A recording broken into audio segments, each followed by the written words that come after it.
हमने स्टार्ट किया था।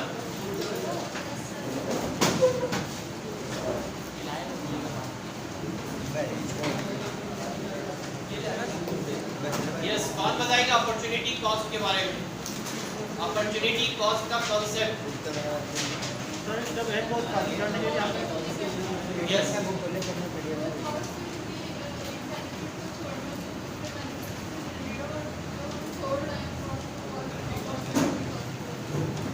और कोई बताए जरा अपॉर्चुनिटी कॉस्ट।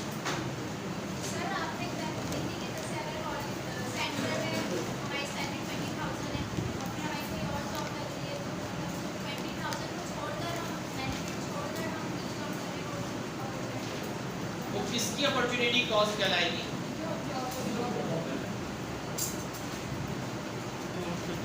जो जॉब हासिल करने जा रहे हैं उसकी अपॉर्चुनिटी कॉस्ट कहलाएगी। किसी भी एक ऑप्शन को अडॉप्ट करने के लिए दूसरे ऑप्शंस जो गिव अप करने पड़ते हैं, छोड़ने पड़ते हैं, उनसे हासिल होने वाला बेनिफिट अपॉर्चुनिटी कॉस्ट कहलाता है। जो अब आपको हासिल नहीं हो सकेगा वो अपॉर्चुनिटी कॉस्ट है उस प्रोजेक्ट की या उस ऑल्टरनेटिव की जो आपने चूज कर लिया है, उसकी अपॉर्चुनिटी कॉस्ट कहलाएगी। The lost benefit is called the opportunity cost. Relevant cost किसे कहते हैं? रिलेवेंट कॉस्ट किसी ऑल्टरनेटिव को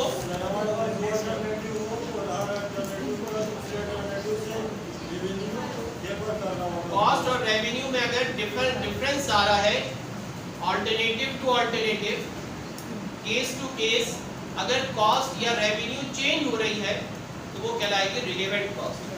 लेकिन अगर कोई ऐसी कॉस्ट या रेवेन्यू है जो कि सिमिलर है तमाम या कांस्टेंट है तमाम ऑल्टरनेटिव्स के अंदर, तो वो इररिलेवेंट कॉस्ट कहलाएगी। उस प्रोजेक्ट की या उससे इंक्रीमेंटल एनालिसिस इररिलेवेंट कॉस्ट कहलाएगी। नेक्स्ट हेडिंग डालें दो। इसमें हमने इंक्रीमेंटल एनालिसिस लास्ट की क्लास में दो इंक्रीमेंटल एनालिसिस डिस्कस हुए थे। एक accept an order at special price, accept an order at special price को हमने डिस्कस किया था। और दूसरा जो अल्टरनेटिव डिस्कस किया था हमने, दूसरा इंक्रीमेंटल एनालिसिस था, वो क्या था? मेक और बाय डिसीजन। क्या आप अपनी प्रोडक्ट को मेक करें या उसको बाय कर लें, किसमें बेनिफिट ज्यादा है? इसको हमने इंक्रीमेंटल एनालिसिस से चेक किया था और फिर उसके बाद डिसीजन लिया था क्या या मेक करना चाहिए और बाय करना चाहिए। नेक्स्ट हेडिंग डालें सेल और प्रोसेस फर्दर।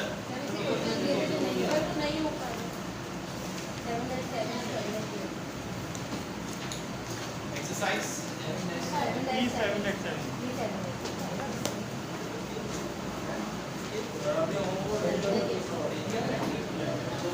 दे दिया है।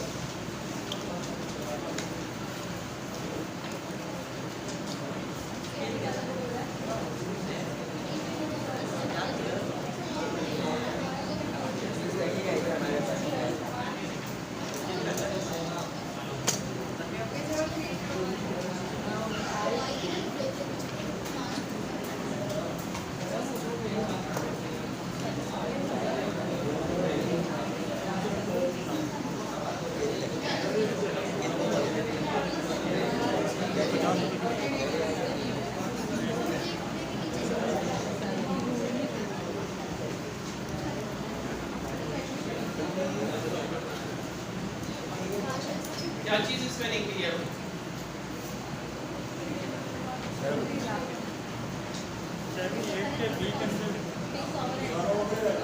7-8 के बी के अंदर जो अपॉर्चुनिटी कॉस्ट बोल रहे हैं, 7-8 के अंदर अपॉर्चुनिटी कॉस्ट देगी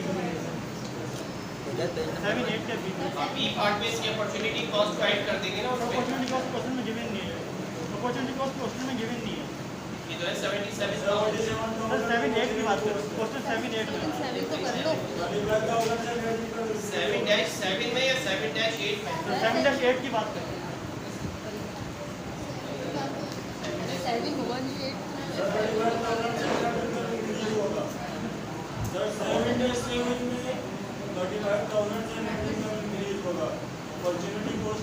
7,000 और 2,58,000 हमारा बॉय में है।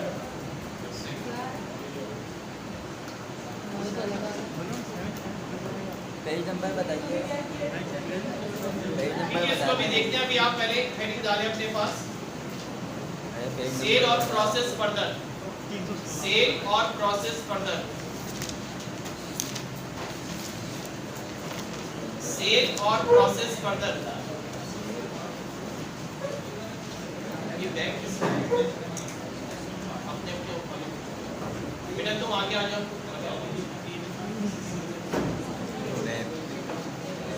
Cell and process further.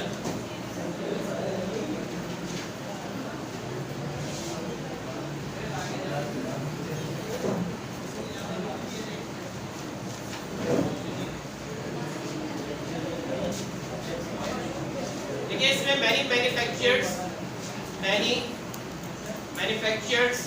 many manufacturers have the option of selling.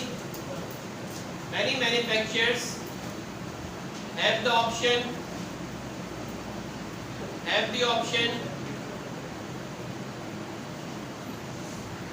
of selling products, have the option of selling products at a given point. Many manufacturers have the option of selling products at a given point in the production cycle, at a given point in the production cycle, or continue to process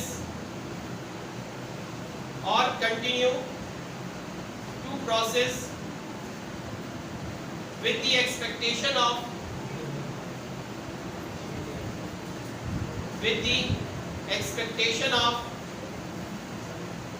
selling them at a later point,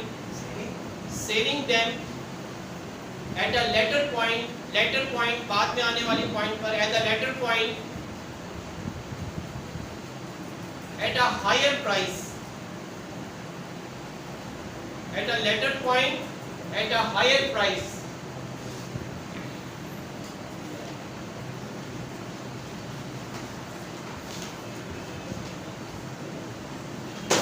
next paragraph से लिखिएगा, the sale or process further decision, the sale or process further decision should be made on the basis of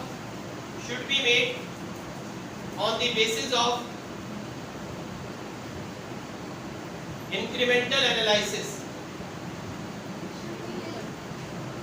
should be made on the basis of incremental analysis. full stop के बाद the basic decision rule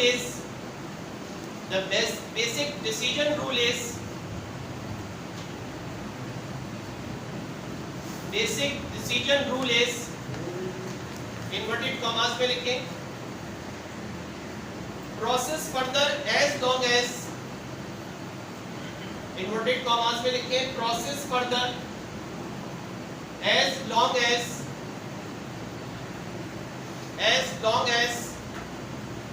the incremental revenue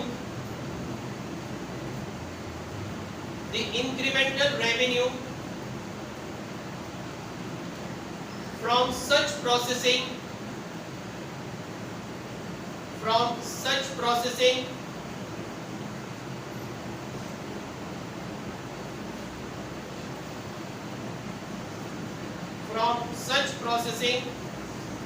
exceeds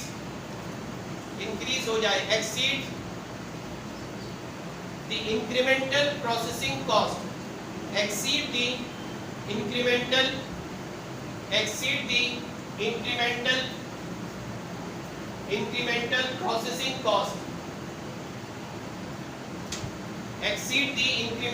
processing cost, inverted commas close कर दें। देखिए यहाँ पे हमने decision ये लेना है कि अगर आप मैन्युफैक्चर कर रहे हैं कोई एक प्रोडक्ट, उस मैन्युफैक्चरिंग के प्रोसेस में डिफरेंट स्टेजेस आएगी जिस पर आप अपनी प्रोडक्ट को सेल आउट कर सकते हैं।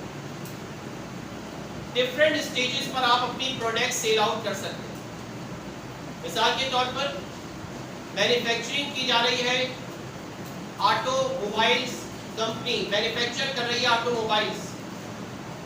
अब ऑटोमोबाइल्स के जो पार्ट्स तैयार हो रहे हैं, एक स्टेज यह है कि वो खाली पार्ट्स सेल आउट कर दिए जाएं, और दूसरी स्टेज यह है कि उन पार्ट्स को असेंबल करके ऑटोमोबाइल की शक्ल में सेल आउट किया जाए। फूड इंडस्ट्री में मिल्क प्रोसेस हो रहा है, पहले भी एग्जांपल दी थी। एक स्टेज तो यह है कि आप मिल्क को मिल्क पैक की सूरत में सेल आउट कर दें, या फिर उसी मिल्क के ऊपर फर्दर प्रोसेस करें, फर्दर कॉस्ट लगाएं और उसको फिर मजीद लिक्विड फॉर्म में, जो कि क्रीम फॉर्म में होता है, यानी उसकी क्रीम अलग कर लें आप, फर्दर उसमें प्रोसेसिंग करके उसको पाउडर फॉर्म में ले आए। यानी ये स्टेप बढ़ते रहेंगे, प्रोसेसिंग कॉस्ट में इजाफा होता रहेगा और उसी हिसाब से रेवेन्यू में भी इजाफा होता रहेगा। यानी अगर आप 1 लीटर मिल्क पैक सेल कर रहे हैं और 1 लीटर पाउडर मिल्क सेल कर रहे हैं, तो दोनों की कॉस्ट में बहुत ज्यादा फर्क है।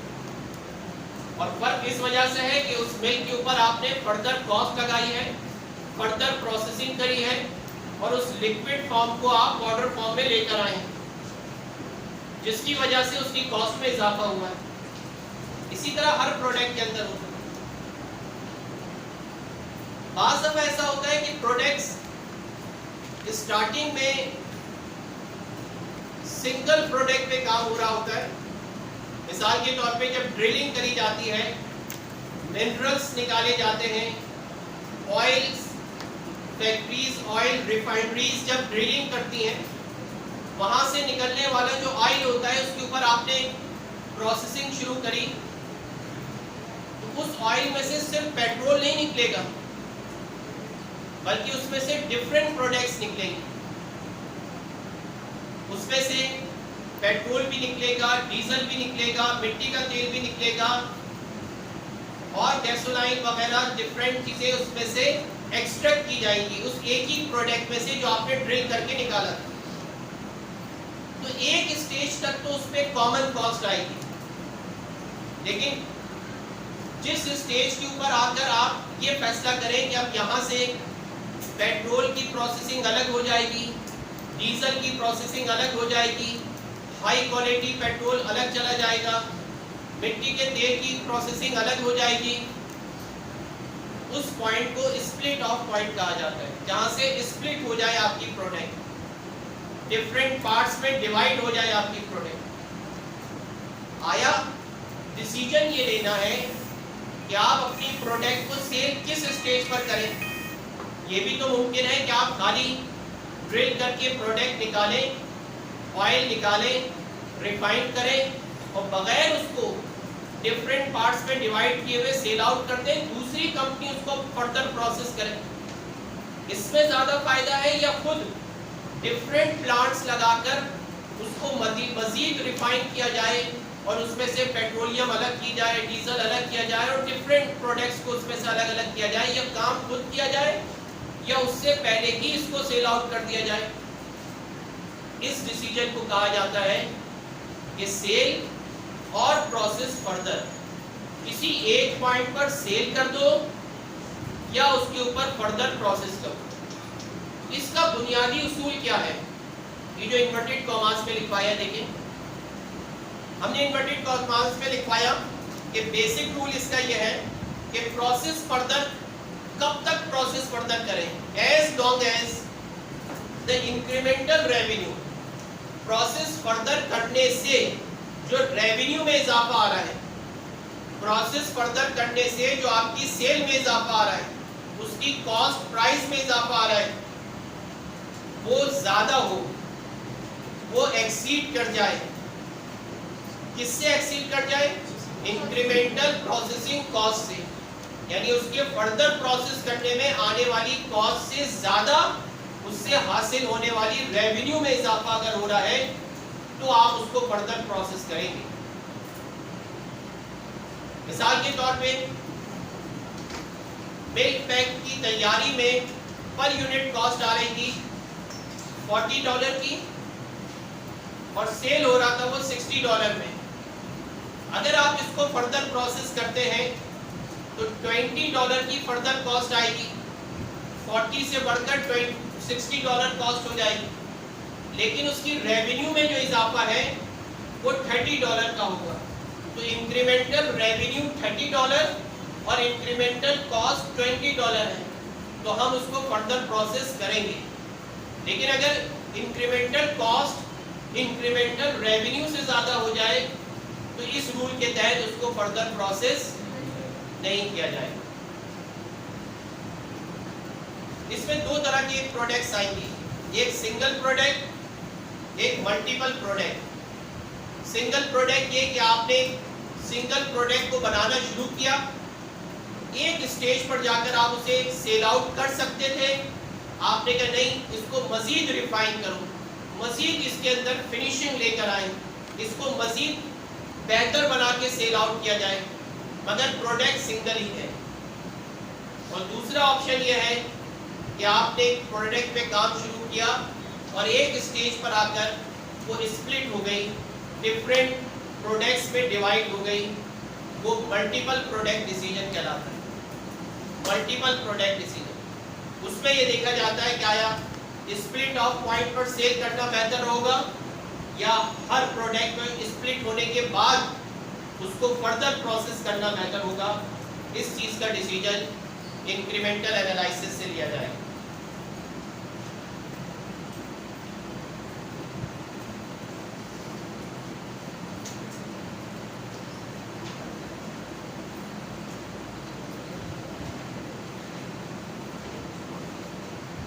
नेक्स्ट पैराग्राफ पे लिखिए जरा।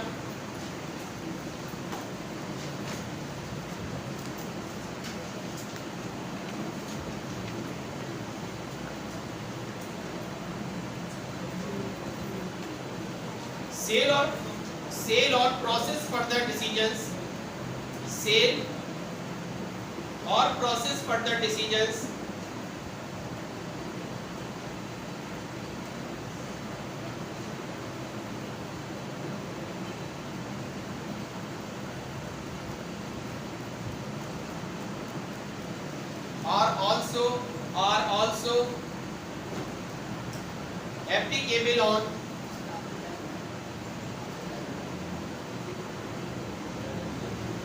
are also applicable on multiple products, production of multiple products, applicable on production of multiple products.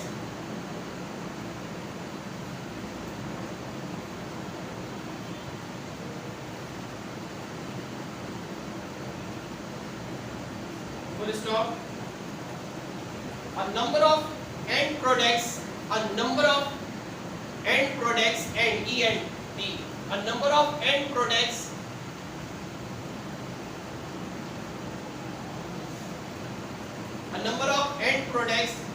are produced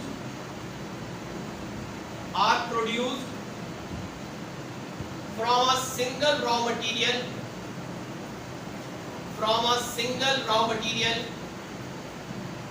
and a common production process.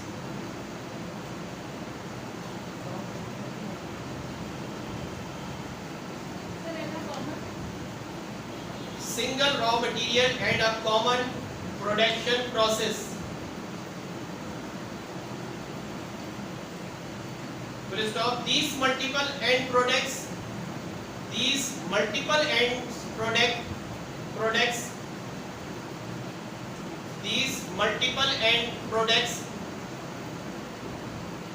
are commonly referred to as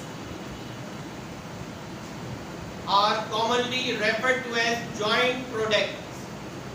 Joint products, commonly referred to as joint products.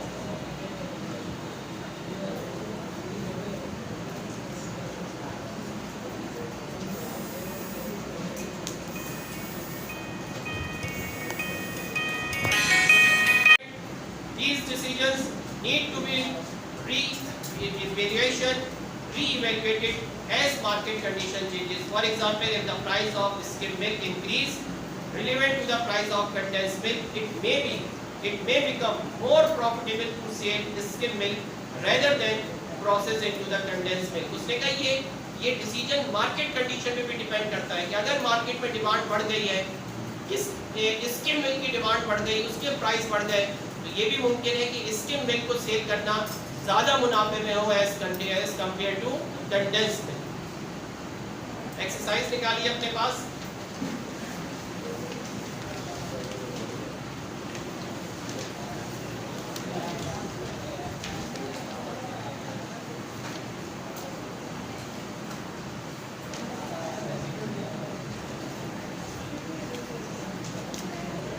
Question number 10 देखें, 7-10 E7-10 E7-10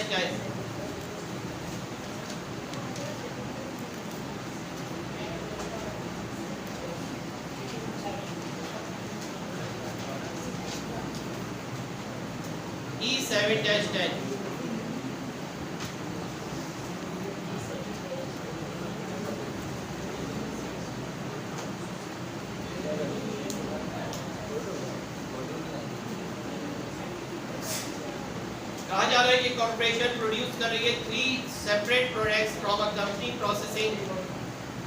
processing cost जो आ रही है इसके ऊपर वो $1 लाख की आ रही है। Each of the products can be sold at the split of point और can be processed further and then sold for the higher price. Show below are the cost and selling price data for the recent period. एक table बना हुआ है और उस table में आपको product number 10, 12, 14 3 products दी गई हैं। तीनों प्रोडक्ट्स की सेल वैल्यू बताई गई है स्प्लिट ऑफ पॉइंट पर। तीनों प्रोडक्ट्स के ऊपर जो कॉस्ट आ रही है फर्दर प्रोसेस करने में वो बताई गई। तीनों प्रोडक्ट्स की सेल वैल्यू बताई गई है after further processing. Determine total net income if all products are sold at split of point। बताइए टोटल नेट इनकम क्या होगी अगर तमाम प्रोडक्ट्स सेल आउट कर दी जाए स्प्लिट ऑफ पॉइंट पे। डिटरमाइन करें total net income if all products are sold after further processing. ये असम्पशंस हैं, तीनों प्रोडक्ट्स स्प्लिट ऑफ पे सोल्ड हो जाएं, एक असम्पशन, आप उससे इनकम निकालें। दूसरी असम्पशन तीनों प्रोडक्ट्स को फर्दर प्रोसेस करके सेल किया जाए, उस पे इनकम निकालें। और तीसरा केस है number 3 using the incremental analysis, यानी उसके बाद दोनों कंडीशंस करने के बाद तीनों को फर्दर प्रोसेस करने के बाद इनकम निकाल के देख लिया आपने, तीनों को स्प्लिट ऑफ पॉइंट पर सेल करके देख लिया और इनकम निकाल ली। अब कह रहा है कि आप इंक्रीमेंटल एनालिसिस करें और ये डिसीजन लें कि कौन सी प्रोडक्ट इसमें फर्दर प्रोसेस होनी चाहिए और कौन सी नहीं होनी चाहिए। जब ये डिसीजन आ जाएगा कि कौन सी होनी चाहिए और कौन सी नहीं होनी चाहिए, उसके बाद जब नेट इनकम निकलेगी तो वो हाईएस्ट नेट इनकम होगी as compare to assumption number 1 and assumption number 2। Fourth one है determine the total net income using the result from C. जब आप सी से इंक्रीमेंटल एनालिसिस कर लें उसके बाद फिर आप दोबारा से नेट इनकम निकालें और एक्सप्लेन करें why the net income is differ from the determine in B. Start करते हैं सबसे पहले नेट इनकम की calculation. Competition for net income की हेडिंग डालते हैं अपने पास, कंपटीशन फॉर नेट इनकम।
है जरा बताना।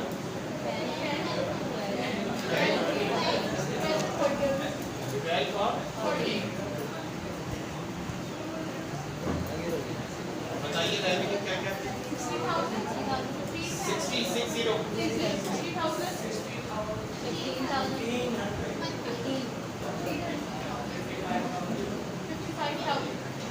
सब बताएं।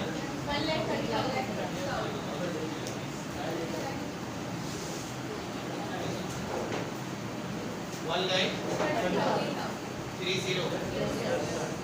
तीनों प्रोडक्ट्स को स्प्लिट ऑफ पॉइंट पे सेल करने से रेवेन्यू जनरेट हो रही है 1,30,000 और इसमें जो कॉस्ट अभी तक आई है वो सिर्फ ज्वाइंट कॉस्ट है। इसमें से माइनस कर दें ज्वाइंट कॉस्ट। नेट इनकम निकाल रहे हैं, इंक्रीमेंटल एनालिसिस नहीं कर रहे। नेट इनकम मालूम कर रहे हैं, इंक्रीमेंटल एनालिसिस में ज्वाइंट कॉस्ट नहीं दी जाती। नेट इनकम मालूम करते वक्त तो total revenue minus total expense कितनी है ज्वाइंट कॉस्ट? 1,00,000। नेट इनकम कितनी आई?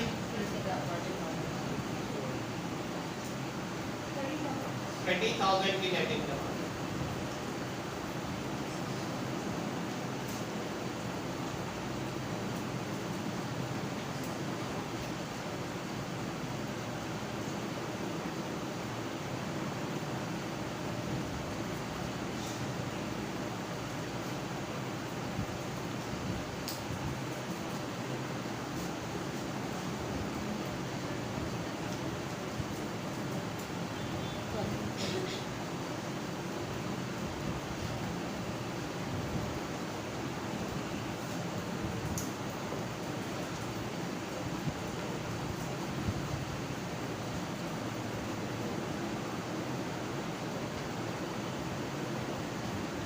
बताइए फर्दर प्रोसेस के बाद प्रोडक्ट 10 की रेवेन्यू कितनी हो जाएगी?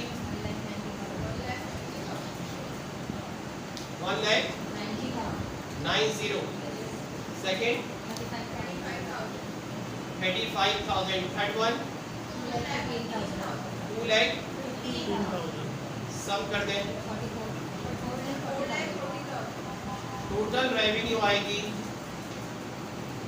4,44,000। 40,000 और इसमें से माइनस कर दें ज्वाइंट कॉस्ट और further processing cost.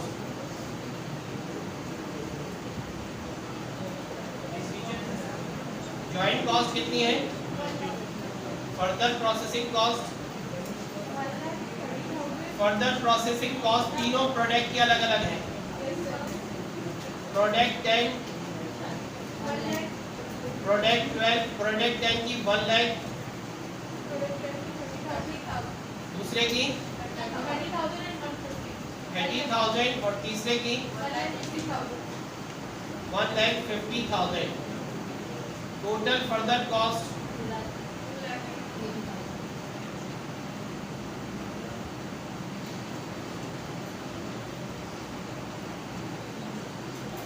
2,80,000। Total cost कितनी बनी? टोटल रेवेन्यू में से टोटल कॉस्ट को माइनस कर देंगे। यस 3,80,000 इसमें से माइनस कर। क्या डिफरेंस आया? 60,000। It's a net income. पहले इसको कॉपी कर लीजिए, फिर इंक्रीमेंटल एनालिसिस शुरू करते हैं। It's a net income. बेटा जॉइंट कॉस्ट इनकम निकालते वक्त तो सारी कॉस्ट लेंगे हम। इंक्रीमेंटल एनालिसिस का जब डिसीजन लेंगे उस वक्त joint cost irrelevant. Net income में तो ऑल कॉस्ट आएगी, total revenue minus total cost.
Incremental analysis के हेडिंग डालें, क्वेश्चन पूरी कंटिन्यू है, उसकी सी रिक्वायरमेंट देखें आप कि आपको इंक्रीमेंटल एनालिसिस से डिसीजन लेना है कि किस प्रोडक्ट को सेल कर दिया जाए स्प्लिट ऑफ पॉइंट पर और किस प्रोडक्ट को प्रोसेस फर्दर किया जाए।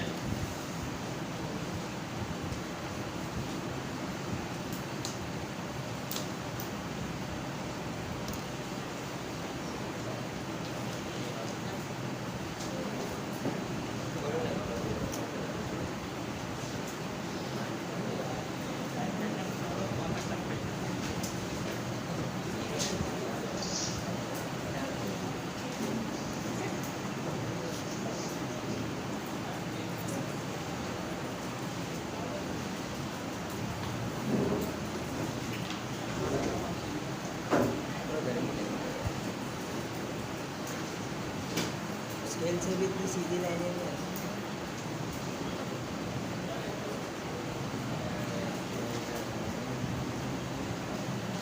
प्रोडक्ट 10 को देखें आप पहले।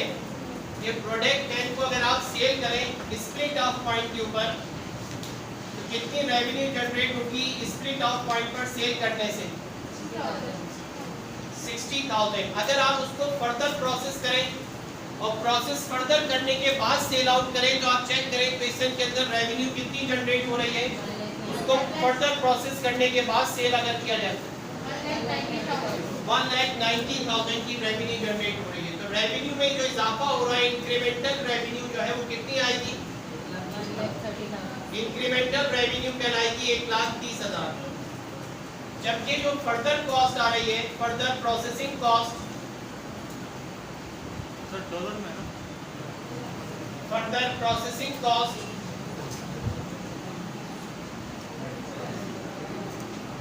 यस कितनी फर्दर प्रोसेसिंग कॉस्ट आ रही है? 1 लाख रुपए फर्दर प्रोसेसिंग कॉस्ट आ रही है। 1 लाख रुपए से इनकम डिक्रीज और नेट इनकम में जो इजाफा होगा increase in net income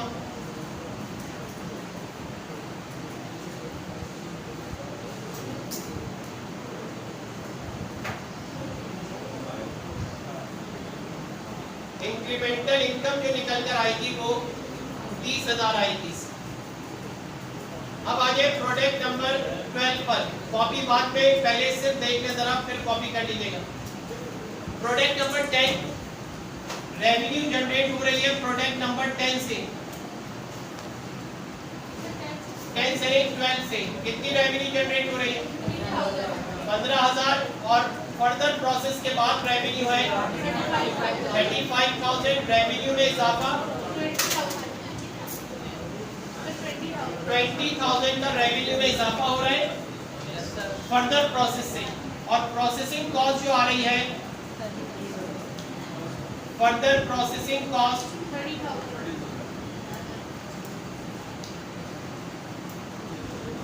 further processing cost 30,000। तो 10,000 आपकी इनकम में कमी हो जाएगी। डिक्रीज इन इनकम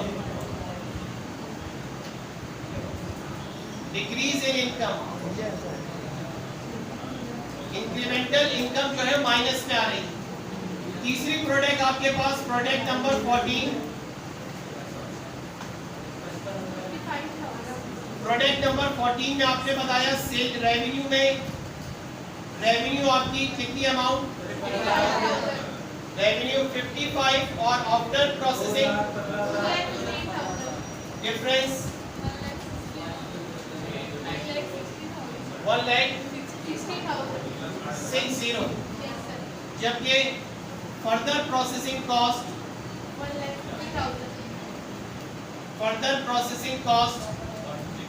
1,50,000 आ रही है।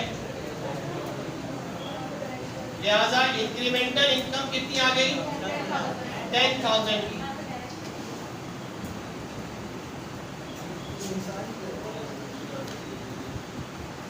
अब बताइए कौन सी प्रोडक्ट फर्दर प्रोसेस होगी और कौन सी नहीं होगी? बेसिक रूल यहाँ पे अप्लाई होगा और वो बेसिक रूल यह है कि इंक्रीमेंटल रेवेन्यू ज्यादा है इंक्रीमेंटल कॉस्ट। ये फर्दर प्रोसेस की जाएगी। इंक्रीमेंटल रेवेन्यू कम है इंक्रीमेंटल कॉस्ट से, ये फर्दर प्रोसेस नहीं है। इंक्रीमेंटल रेवेन्यू ज्यादा है इंक्रीमेंटल कॉस्ट से, तो ये फर्दर प्रोसेस नहीं है।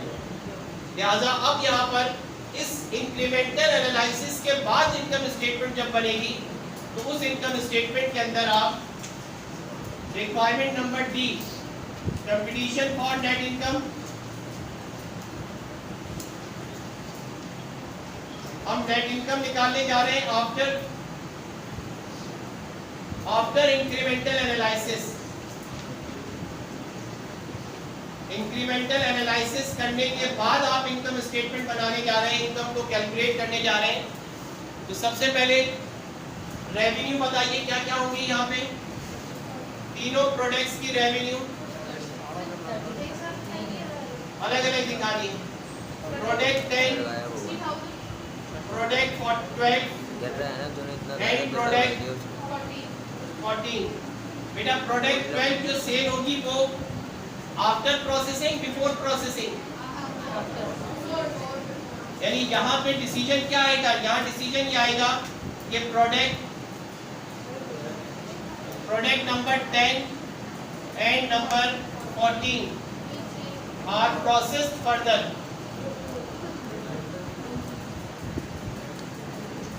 लिहाजा प्रोडक्ट नंबर 10 को आफ्टर प्रोसेसिंग की जो रेवेन्यू है वो 1,90,000, 12 को आप सेल करेंगे बिफोर प्रोसेसिंग और 14 को सेल करेंगे आफ्टर प्रोसेसिंग 2,15,000 में। बताइए टोटल रेवेन्यू कितनी बनी, टोटल रेवेन्यू अमाउंट 2,49,000।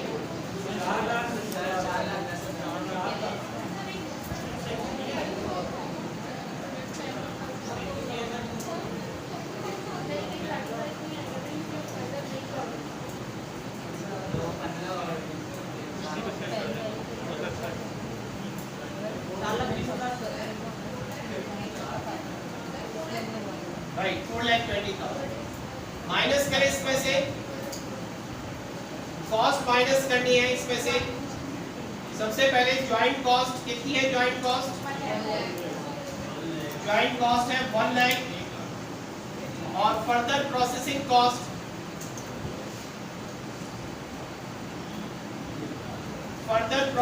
कॉस्ट आएंगी सिर्फ किस पे, प्रोडक्ट 10 और प्रोडक्ट 14 पर। 10 की बताइए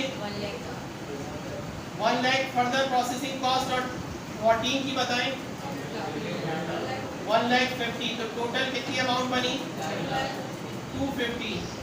सम कर दे 3,50,000 टोटल कॉस्ट आ गई। Total cost 3,50,000। नेट इनकम कितनी आई,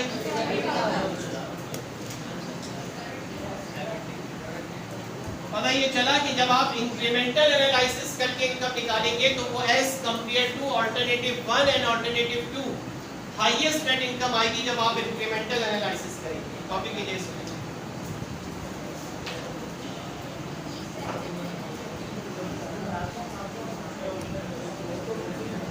अभी इतनी क्लियर क्यों आ रही है, क्लियर थोड़ा सा और घुमा दे बल के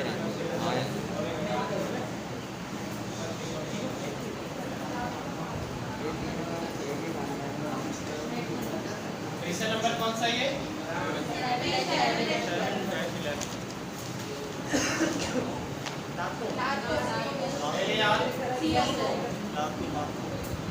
रेवेन्यू बताएं 2 लाख फर्दर प्रोसेस के बाद 3 लाख और incremental income further processing cost 1,10,000।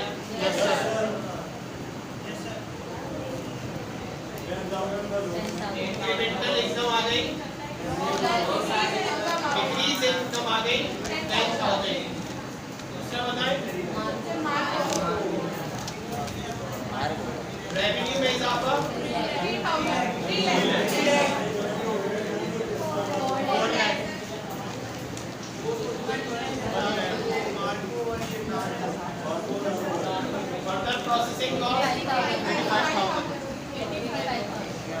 25.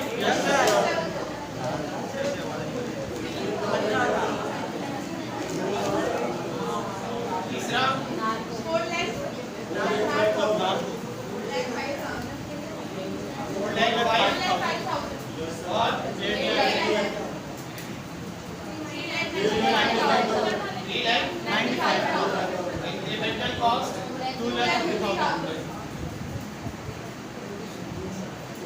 और incremental income 1,45,000. वो देख सकते हैं कि यही है 2 लाख में से 3 लाख डिसीजन क्या होगा? तो 3 लाख में से 2 लाख कराना है दो निकालेगा तो एक प्लस में आएगा. Marco and Narco are processed further. 2 में से 3 Right. कराने Narco जो है वो सेल होती है district of point.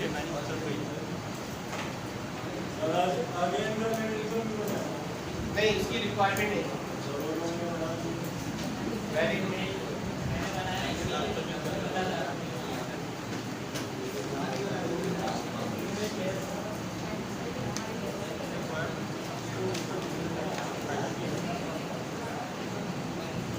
Next heading डालें.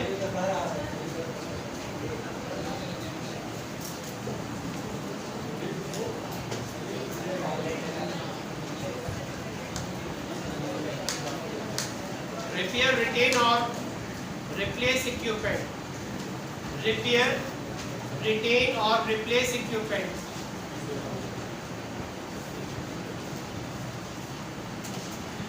Next heading, repair, retain or replace equipment.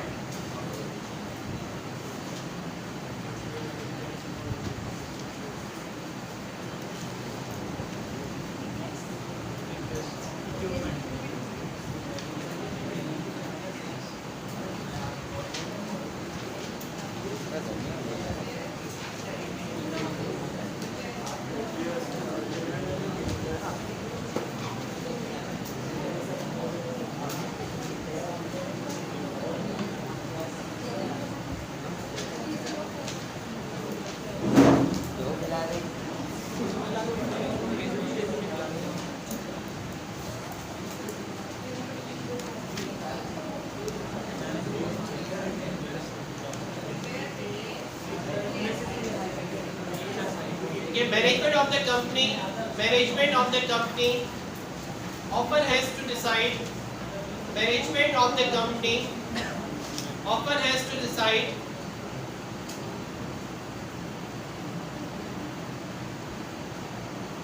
Management of the company often has to decide whether to continue using an assets,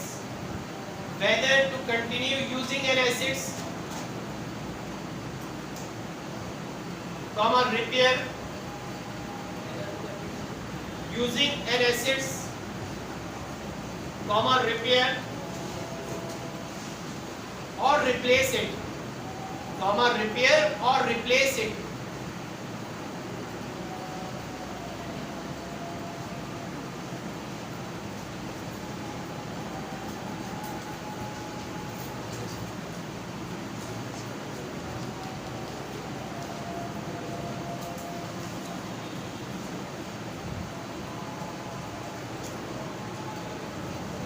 next line से लिखें.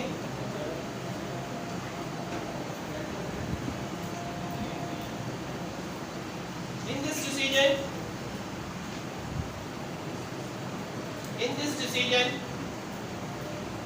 the book value of old assets,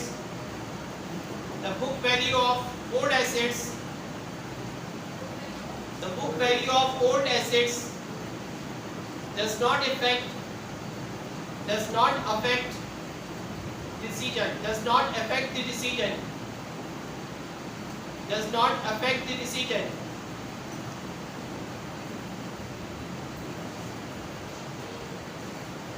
Because book value is a sunk cost.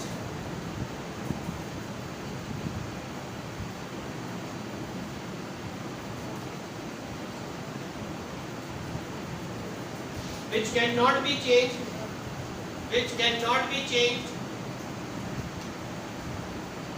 by any present or future decision, which cannot be changed by any present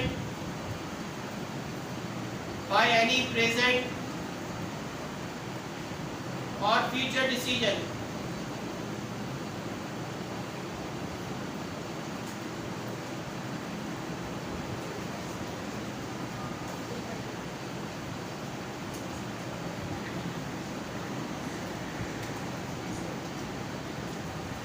full stop के बाद देखिए some cost are relevant और not relevant in incremental analysis.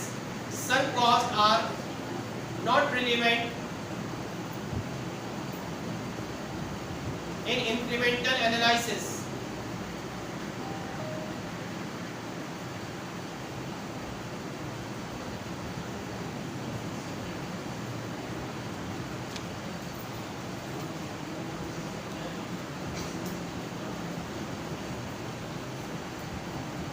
Page number निकालें जरा अपने पास.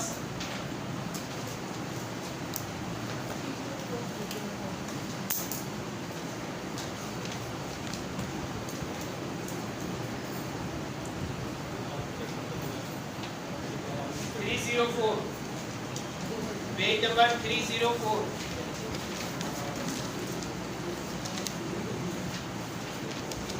Page number 304.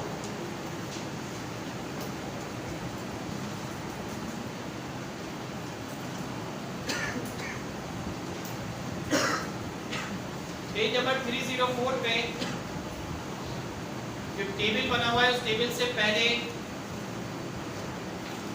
Example दी हुई है उसको रीड कर रहा हूं मैं. सेकेंड लाइन डेल्टा एयरलाइन की.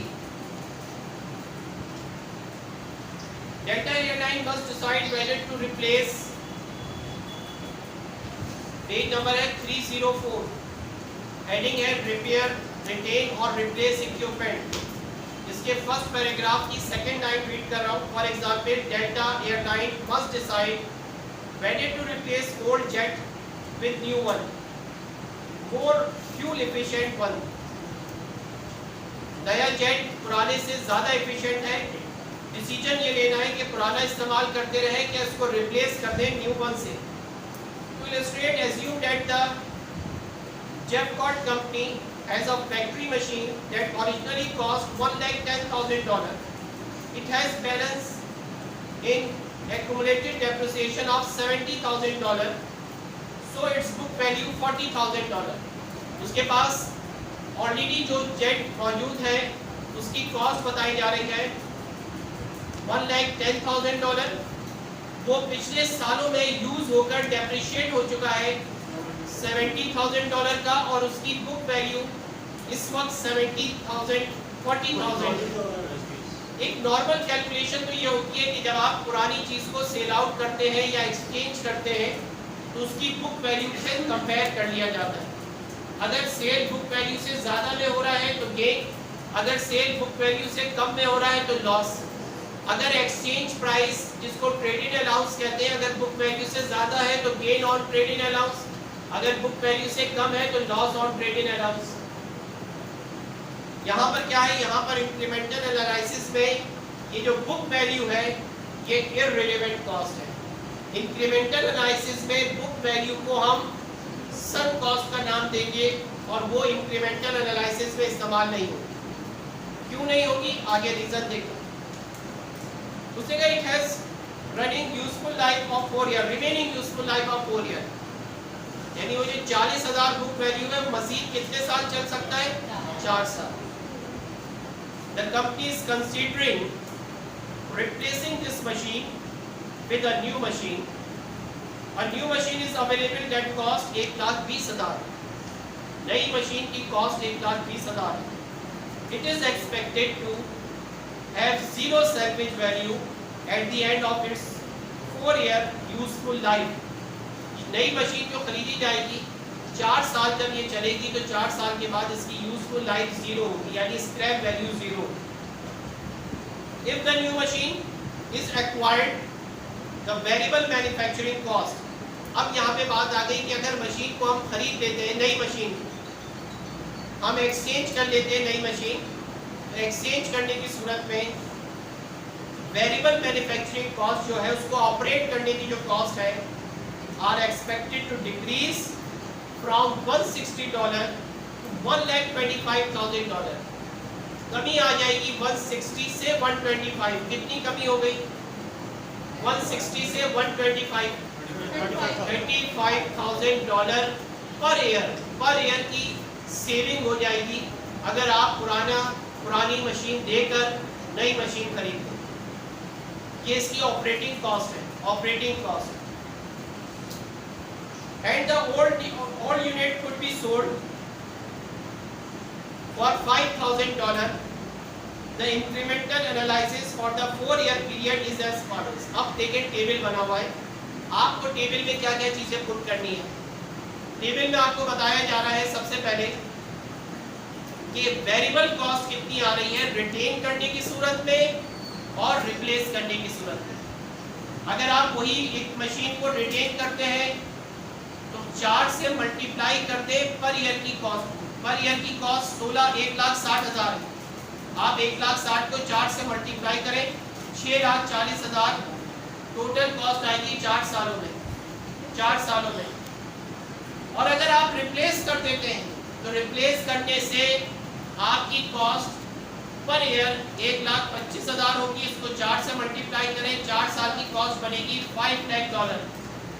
तो 4 सालों में आपकी वेरिएबल मैन्युफैक्चरिंग कॉस्ट जो डिक्रीज होगी वो 1,40,000 से डिक्रीज होगी और इनकम में 1,40,000 से इजाफा हो जाएगा इस वेरिएबल कॉस्ट कम होने की वजह से 4 सालों में। लेकिन इसके अगेंस्ट आपको देना क्या पड़ेगा? इसके अगेंस्ट आपको नई मशीन खरीदनी पड़ेगी $1,20,000 की और पुरानी मशीन बेचकर आपको कितने मिलेंगे? $5,000 मिलेगी। यानी नई मशीन में जो कॉस्ट आएगी वो 1,20,000 आएगी और उस कॉस्ट में 5,000 की वजह से कमी हो जाएगी क्योंकि आप 5,000 हासिल करेंगे सेल करके ओल्ड मशीन।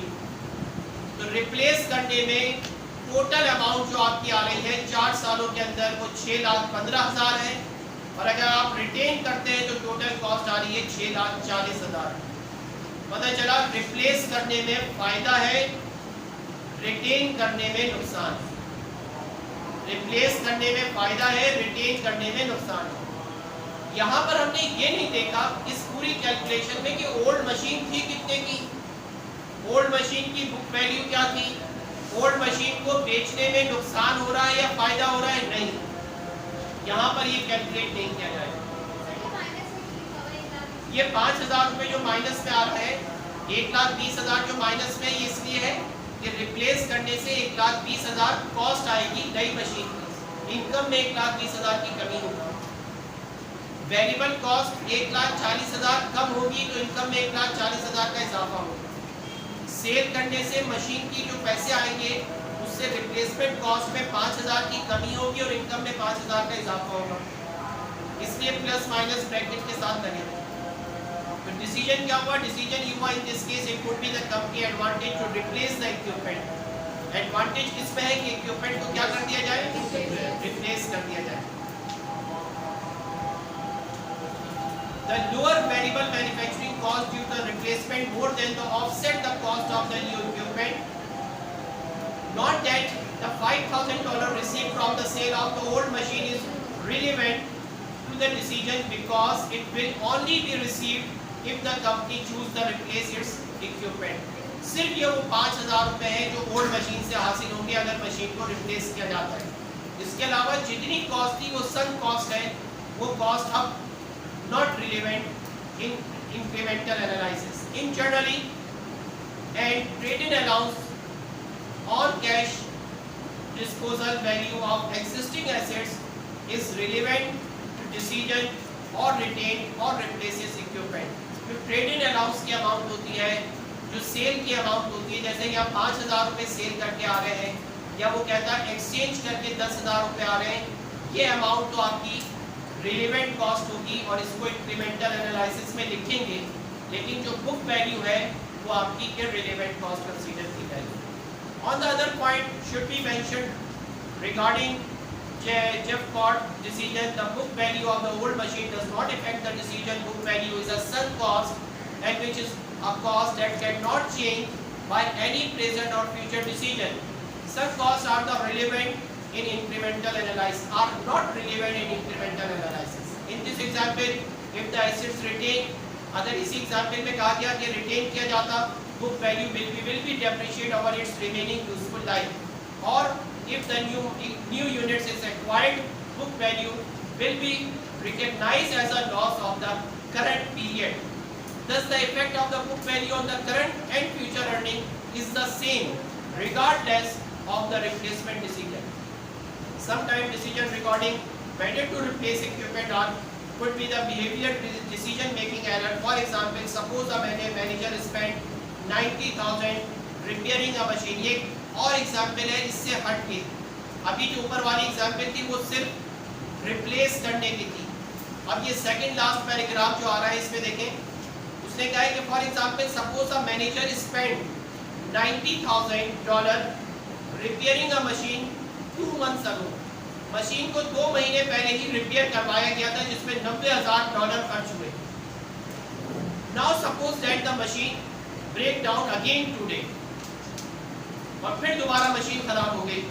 2 महीने पहले सही करवाया था, फिर दोबारा मशीन खराब हो गई.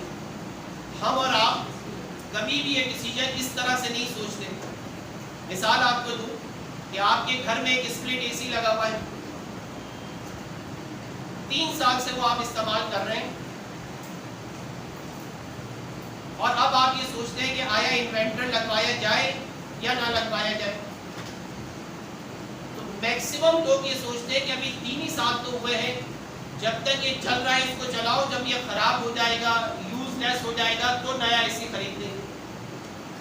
या बात दफा ऐसा होता है कि उसमें कुछ ऐसा फॉल्ट आ गया कि आपने सोचा कि इसको बेच दिया जाए या इसकी रिपेयरिंग करवा ली जाए. तो ज़्यादातर लोग प्रीफर करते हैं कि रिपेयरिंग में कम कॉस्ट आ रही होगी. आपने उसको रिपेयर करवाया, 20,000 रुपये खर्च हो गए. 3 महीने बाद दोबारा वही प्रॉब्लम आ गई. अब ये डिसाइड करना कि आया इसको रिप्लेस करें या इसी को कंटिन्यू रखें. तो आमतौर पे डिसीजन होता है कि क्योंकि इसके ऊपर अभी 20,000 रुपये खर्च किए हैं, लिहाजा इसी को कंटिन्यू रखो. इंक्रीमेंटल एनालिसिस कहता है ये 20,000 भी और पहले जो खरीदी वाली कॉस्ट थी वो भी, ये दोनों सब कॉस्ट हैं, इसका इंक्रीमेंटल एनालिसिस के डिसीजन पर इफेक्ट नहीं होता. आगे रीड करें इसमें. क्या बात है, दोनों सम कॉस्ट हैं, चुना लगा दो. आगे इसमें कहा जा रहा है आपसे, the manager might be inclined to think that because the company recently spent a large amount of money on repair the machine should now be repaired rather than replaced. Manager ये सोचेगा कि इतनी बड़ी रकम अभी खर्च की गई है 90,000 की इसकी रिपेयरिंग पर, अब इसको रिप्लेस कर लिया जाए तो ये मुनासिब नहीं है, दोबारा रिपेयरिंग करवा ली जाए. However, the amount spent in the past to repair the machine is irrelevant to the current decision. It is a sunk cost. ये भी sunk cost है जो रिपेयरिंग के ऊपर कॉस्ट आई है, इसका भी इंक्रीमेंटल एनालिसिस के डिसीजन पर असर नहीं. असर किस चीज का होता है, एक और मिसाल दूं आपको. सबके घरों में फैन लगे हुए, ये सीलिंग फैन लगे हुए. बहुत कम लोग इस चीज को एनालाइज करते हैं कि जितने ये पुराने होते जाते हैं उतनी ज्यादा इलेक्ट्रिसिटी कंज्यूम करते हैं.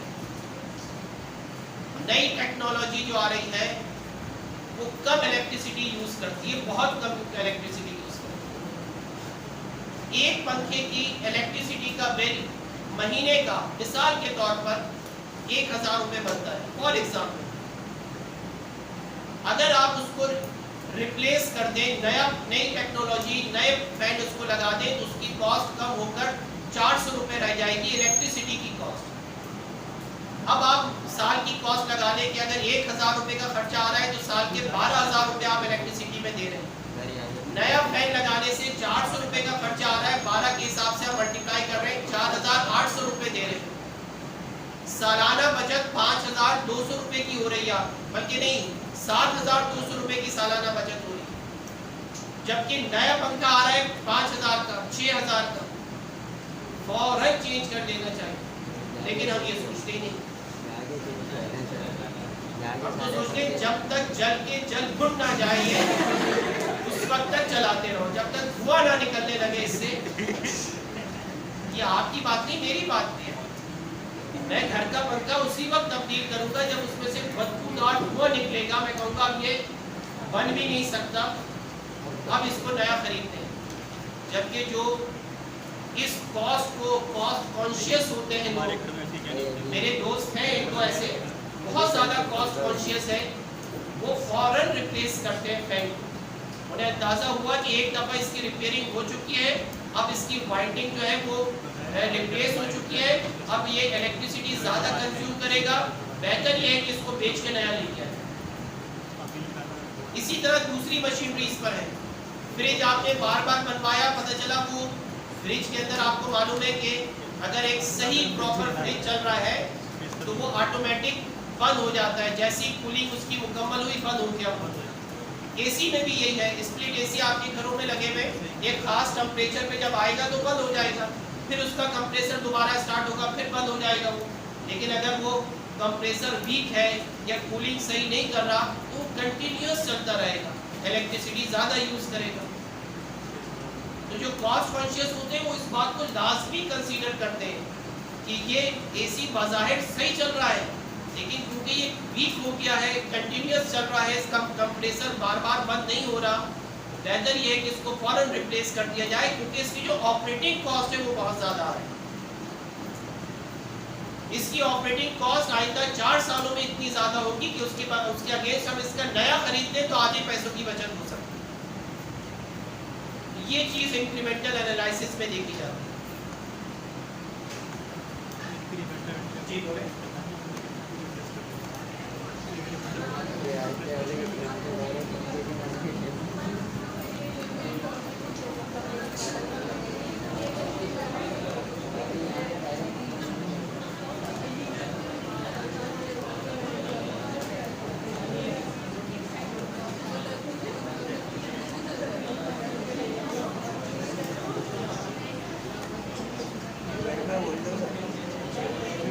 बिल्कुल एनालिसिस में अच्छे पेन खरीदे तो ज़्यादा चलेंगे, सस्ते खरीदेंगे तो ज़्यादा नहीं चलेंगे। बिल्कुल आप सही कह रहे हैं। लास्ट पैराग्राफ इसका और देख लें, फिर उसके बाद लास्ट पैराग्राफ इसका देखिए, इस पेज पे जो जिस पेज पर थे। Similarly, suppose a manager spent $5 lakh. Suppose a manager spent $5 lakh, $50 lakh to purchase a new machine. 6 months later, 6 महीने बाद, a new machines come on the market. It is significantly more efficient than the ones recently purchased. 6 महीने पहले machine खरीदी, 100% सही है, उसमें कोई default नहीं, कोई रिपेयरिंग की जरूरत नहीं, हर चीज ओके है, 6 महीने पहले खरीदी। लेकिन 6 महीने बाद नई टेक्नोलॉजी आई, नया मॉडल, अब जो मशीन आई है उसकी एफिशिएंसी, उसकी परफॉर्मेंस पहले के मुकाबले में, पहली मशीन के मुकाबले में बहुत ज़्यादा बेहतर है। The manager might be inclined to think that he or she should not buy the new machine because of the recent purchases. आमतौर पे ये होता है कि आप सोचेंगे कि अभी 6 महीने पहले तो सामान खरीदा था, हाँ माना कि नई टेक्नोलॉजी आ गई, लेकिन इसको थोड़ा पुराना होने दो, थोड़ा इस्तेमाल हो जाने दो, थोड़ा ख़राब हो जाने दो, जब कोई एक दो फॉल्ट आएंगे तो फिर सोचेंगे नई टेक्नोलॉजी की मशीन लेने का। इंक्रीमेंटल एनालिसिस क्या कहता है? In fact the manager might fair, खौफ होता है उसे, that buying a different machine so quickly might call into the question the merit of the previous decision. अगर उसने ये नई मशीन खरीदने का फैसला कर लिया और वो नई मशीन पे चला गया, तो हो सकता है मैनेजमेंट उससे पूछे कि आपने पुरानी मशीन खरीदी क्यों थी, क्या आपने उस वक्त ये नहीं सोचा था? ये एक फेयर होता है उसके जहन में। Again the fact that the company recently bought a new machine is not relevant. तो नई मशीन, आपने रिसेंटली जो मशीन खरीदी गई है उसमें जितनी भी कॉस्ट आई हो वो कॉस्ट रिलेवेंट कॉस्ट नहीं है। वो कॉस्ट आ चुकी है, वो सन कॉस्ट है, वो इररिलेवेंट कॉस्ट है, जितनी भी cost I. Instead the manager should use the incremental analysis to determine whether the saving generated by the efficiency of the new machine would justify its purchases। अब वो यहाँ देखेगा कि नई मशीन जो है वो सेविंग कितना कर रही है, नई मशीन खरीदने से ऑपरेटिंग कॉस्ट कितनी कम हो रही है, आइंदा आने वाले 4 से 5 सालों में कितनी बचत होगी नई मशीन के खरीदने से, उसको कंपेयर किया जाएगा न्यू मशीन की प्राइस के साथ। और फिर ये डिसीजन लिया जाएगा कि आया परचेज किया जाए नई मशीन को या परचेज ना किया जाए।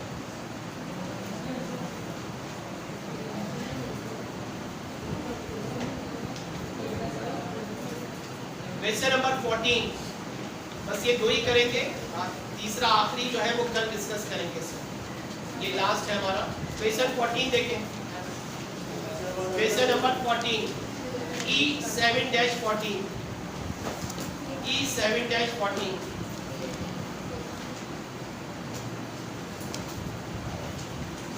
E7-14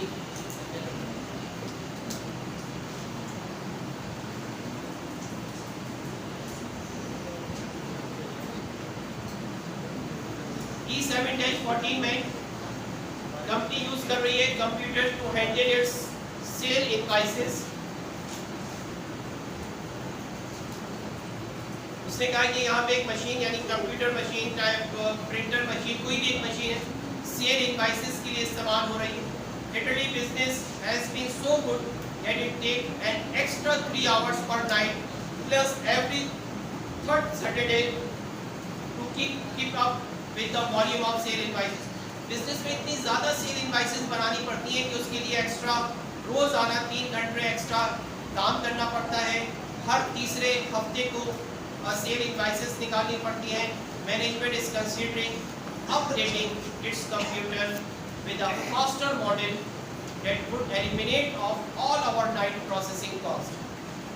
यानी जो आपके पास इस वक्त सिस्टम लगा हुआ है उसका नुकसान ये है, उसके ऊपर कॉस्ट ज़्यादा आ रही है, आपको ओवर टाइम देना पड़ता है, आपको सैटरडे को भी बुलाना पड़ता है, हर थर्ड सैटरडे को। अब आप चाह रहे हैं कि कोई नया सिस्टम हम खरीद लें जिसकी स्पीड ज़्यादा हो, जिसकी प्रोडक्टिविटी ज़्यादा हो, और ये जो हमारी ओवर कॉस्ट आ रही है, ओवर टाइम की कॉस्ट आ रही है, इससे बचा जा सके। डेटा आपको बता रहा है कि करंट मशीन की जो कॉस्ट थी जिसमें ख़रीदा गया था वो 15,000, उसमें डेप्रिसिएशन 6,000, उसकी एनुअल जो कॉस्ट आ रही है उसके ऊपर वो $25,000 और यूजफुल लाइफ 5 ईयर है। नई मशीन अगर खरीदते हैं तो 25,000 की मिलेगी, कोई डेप्रिसिएशन अभी नहीं क्योंकि न्यू मशीन है। एस्टिमेटेड एनुअल कॉस्ट जो होगी ऑपरेटिंग कॉस्ट वो 20,000 होगी और यूजफुल लाइफ जो होगी वो 5,000 होगी। यूजफुल लाइफ 5 ईयर है। इफ सोल्ड नाउ, अगर बेच दिया जाए, the current machine would have the salvage value of 6,000. If the operated for the remainder of its useful life, the current machine would have 0 salvage value. The new machine is expected to have 0 salvage value after the 5 year.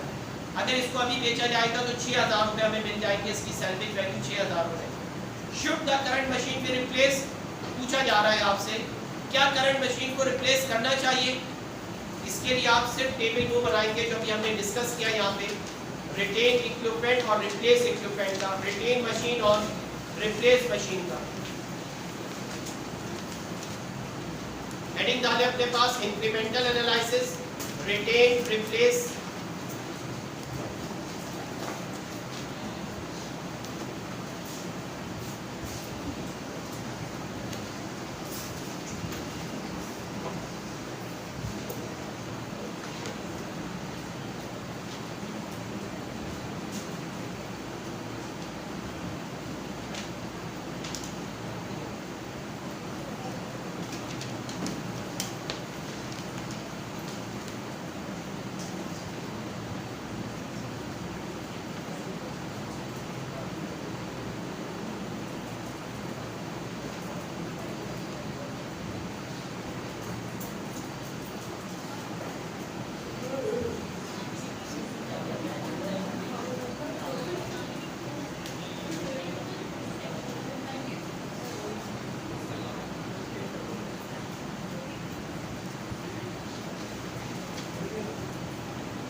Variable operating cost कितनी आ रही है इसकी annual basis के ऊपर?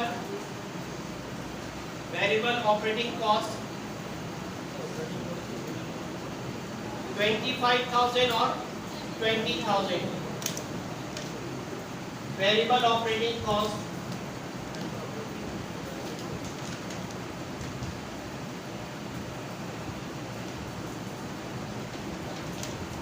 25,000 annual है, per year है, multiply कर दें 5 ईयर से, और दूसरे की 20,000 है, मल्टीप्लाई कर दें 5 ईयर से।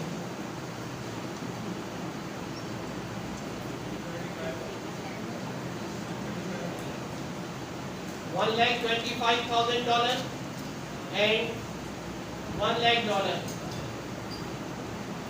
$1,25,000 and $1,00,000। कितनी कॉस्ट में कमी आ गई रिप्लेस करने से? 25 इनकम में इजाफा हो जाएगा, $25,000 से इनकम इंक्रीज। नई मशीन खरीदने की कॉस्ट ऑफ न्यू मशीन, देख रहे बोर्ड पे जरा, कॉस्ट ऑफ न्यू मशीन कितनी कॉस्ट है? ये रिप्लेस करने में आएगी बस कितनी? 25,000 की कॉस्ट आएगी, जिससे इनकम में 25,000 की कमी हो जाएगी, क्योंकि कॉस्ट बढ़ रही है, खर्चा बढ़ रहा है, खरीदारी करने से एक्सपेंस बढ़ रहे हैं, कॉस्ट कम हो जाएगी और इनकम कम हो जाएगी। लेकिन पुराने को सेल करने से, सेल ऑफ ओल्ड मशीन, कितने पैसे हासिल होंगे? सेल ऑफ ओल्ड मशीन से 6,000 रुपए आएंगे, जिससे 6,000 से आपकी इनकम में इजाफा हो जाएगा। अगर आप देखें टोटल नेट इनकम में नेट इंक्रीज जो आ रहा है वो कितना आ रहा है? 6,000 का नेट इंक्रीज आ रहा है।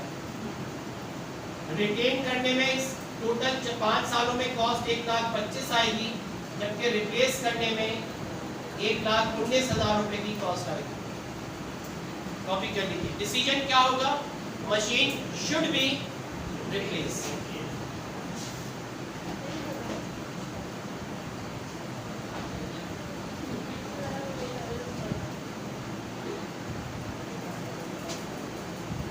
मशीन शुड बी रिप्लेस, ये डिसीजन है इसका।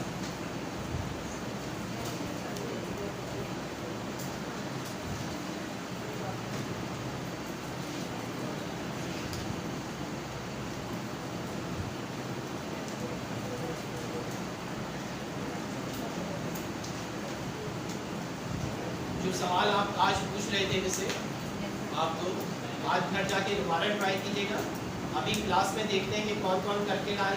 सर सिर्फ 7, 8 का हाँ यही बता रहा हूँ, अगर इसमें प्रॉब्लम आए तो कल मुझे याद दिलाना। कल क्योंकि सिर्फ एक ही रह जाएगा टॉपिक, तो जो रिमेनिंग क्वेश्चन में प्रॉब्लम होंगे वो कल सॉल्व कर लेंगे। वेरी गुड बेटा, सबको करवा दो अभी बोर्ड पे तुम्हारे। अच्छी बात है। आप घर पे ट्राई कीजिएगा। क्वेश्चन नंबर 12 लिखते हैं अपने पास, 7-12 और 7-15-16। 12, 15, 16 आप घर पे ट्राई कीजिएगा। 12, 15 और 16 बल्कि नहीं, 12 और 15 बस दो। अभी हमने कौन सा किया है?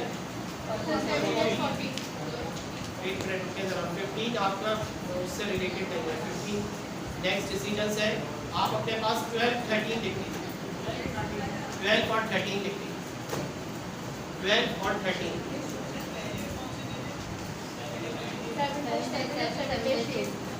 7 और 8 किए थे। जिन्होंने नहीं किए ट्राई करें, कल उसके बारे में समझा देंगे अगर नहीं।